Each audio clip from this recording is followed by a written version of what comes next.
Welcome to my channel. Inatid namin si Kylie sa school. Ayan. Kanina dumating si Lyris. Talagang di ako pinansin Gagalit kasi kaninang bago siya pumasok sa school napagalitan. Paano naman kasi sabi ko palitan niyo yung tubig sa map. Sakto sinabi ko yun, padaan siya, papasok siya ng CR. Sabi ko kung nagmap na ba sila. Wawalisin namin yung tayo tapos imamap namin. Kanina hinihintay ko sila mag-map pero hindi sila nagmamap. Kasi paano sila magmamap, hindi nila nilagyan ng bagong tubig yung map. Kasi sinabi ko sa kanya bago siya pumasok. Aba, hindi man lang pinansin yung sinabi ko. Dire-diretso siya sa CR. Tapos naligo. Tapos pagkatapos niyang maligo, tinanong ko siya, hindi daw niya narinig. Ibig sabihin, hindi siya nakikinig. Nung kinakausap ko siya harap-harapan, mas naka-apekto ata yung classmate niya na parang best friend niya. Habang story kasi. Pero nakausap ko na siya tungkol doon. Kaso yung effect nun, syempre, kasi nagbago yung ugali niya dahil doon.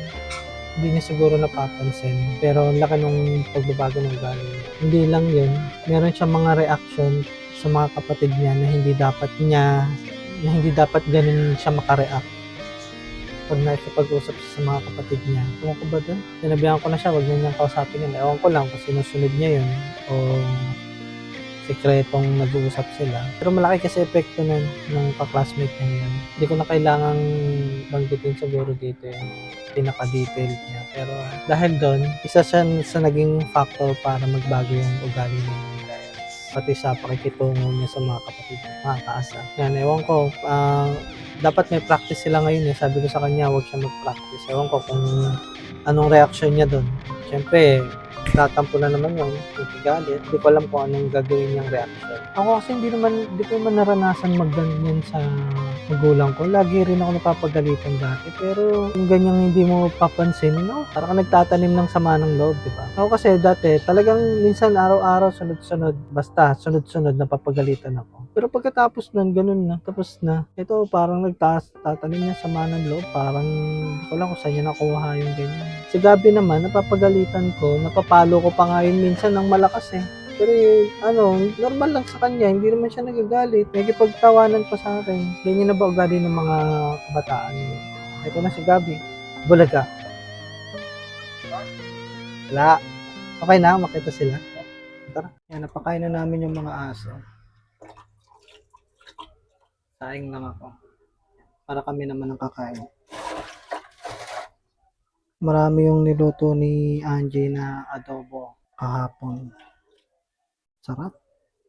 Yun yung ulamin namin ngayon. Kaya magsasaing na lang. Tungkol kay si Lyris nandun sa harap. Sa basketball court. Pa-practice. Hindi ko nga pinayagan ni Angie. Sabi ko wag mag-practice Biglang pinayagan ni Angie. Ayan, mga busog na yan. Busog. Nakakain lang. Dito nagpapalagay kami ng tubig. Kasama ko si Gabi. Siyempre, lagi ko naman kasama yan. Balik kami rito sa talagang pinaglalagyan namin ng tubig. Tinry namin sa iba kaso mga 2 to 3 times ata nagkaroon ng lasa yung tubig. Ayaw ni Angie. Saka nalasahan ko na rin. Kaya yung sumunod na kuha namin, dito na ulit. Balik na kami rito kaya. Saka maganda rito, nililinis talaga niya. Yung may-ari talaga yung nandito lagi. Kaya mas okay.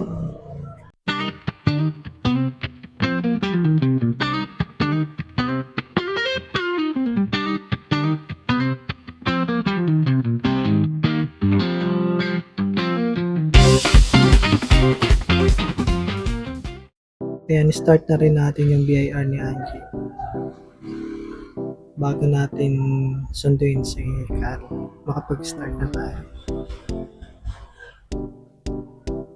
Kailangan na natin sunduin si Kyle. Tapos pag uwi natin, makakakain tayo. Gutom na ako. Hininit ko na kanina yung ulam. Sakit ng ko. dito ko.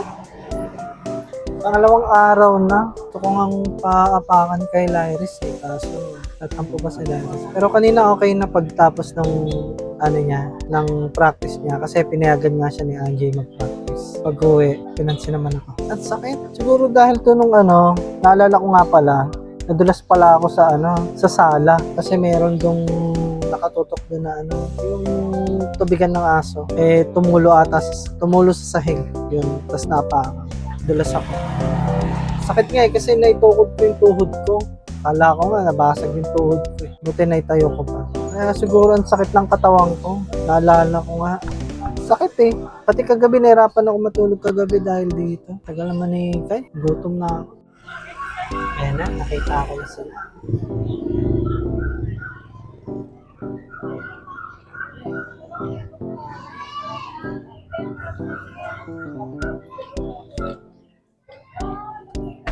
Hi, Daddy Yen. What? Daddy again? Yung nagpindot daw eh. Ng pause. Yung nagpindot. I was waiting for sneeze. Well, I paused because I saw that. Nasa? Kaya ka nag-pause? Naka-play na yan. Dapat gumagalaw ka na. No, I will stop you with.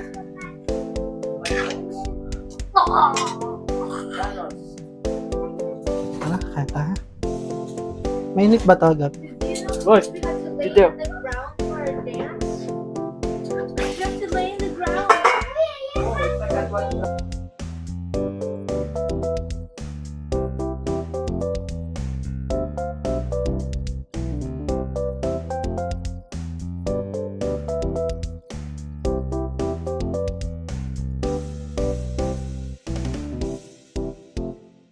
I had a headache. Ang kasi parang nasa... Ano mo I ba had a ng head- 800? I had a headache. What's over today? Daddy, I have a headache. I have a headache. Why? Headache? O you drink gamot later. Sarap nga ng tulog mo eh. Huwag ka na muna magsalamin. Oo. Shaking your head. Hindi ako nakakotse. Tapos secure ko na yung bangko. Sa bangko yun. Daddy too happy.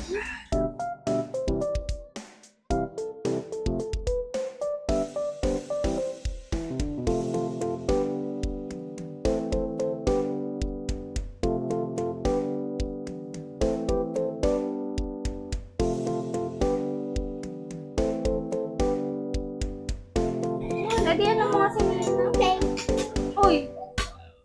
Mare! Daddy, oh! Si Mia! Who's that daddy? Sky? Who's that daddy? Give me my hair. Give me your hair. Hoy! Yes! Just give me my money. Yay! Naligo na kami ni Kyle. Si Kyle kasi sumasabay pa sa akin sa ligo yan. Nakalaki na sumasabay pa sa akin sa ligo. Saka bumili rin si Angie pala ng pampatulog ni Kyle. Kasi si Kyle medyo hirap matulog yan. Sumasabay kasi yan sa puyat namin. Hindi, halos madaling araw ang tulog namin. Si Kyle hanggat nakikita kaming gising din siya. Kaya buti nga pang hapon siya eh. Kung pang umaga yan, ako yari yan. Ngayon, ang ginawa ni Angie, bumili siya ng pampatulog, melatonin, pang kids yun. Kaya medyo mild lang. Kahapon, nakatulog agad siya. Ngayon, siguro mga 3 days lang. Second day ngayon, binigyan ulit namin siya. Tapos pati bukas, hanggang mag-reset lang yung tulog niya. Maaga tulog, tapos maagang gising. Ganun. Ngayon, habang tumatagal, pag nawawala na naman sa oras yung tulog niya, saka lang ulit namin siya bibigyan. Dami kong kagat, oh. Dami kong kagat. Yan, malapit na yung exam ni Kyle. February 6 and 7. I-review ko naman siya eh. Nagre-review naman yan sa school. Pero i-review ko rin siya rito. Ayun lang. Tapusin ko lang tong edit. Sabay akit na ako sa taas. Para makapahinga na. Ewan ko kung makakapasok si Gab kasi kanina hindi nakapasok si Gab. Masama yung ubo niya. Eh syempre nakakabahala. Iba ng panahon ngayon. Wala nang simpleng ubo. Tinitreat namin siya na pag may ubo, medyo malala. Kaya, pinapahinga. Saka, gamot. Pero dapat hindi magtagal yan. Dahil pag nagtagal yan, ako po, mas malalang gamutan yan. So, yun lang.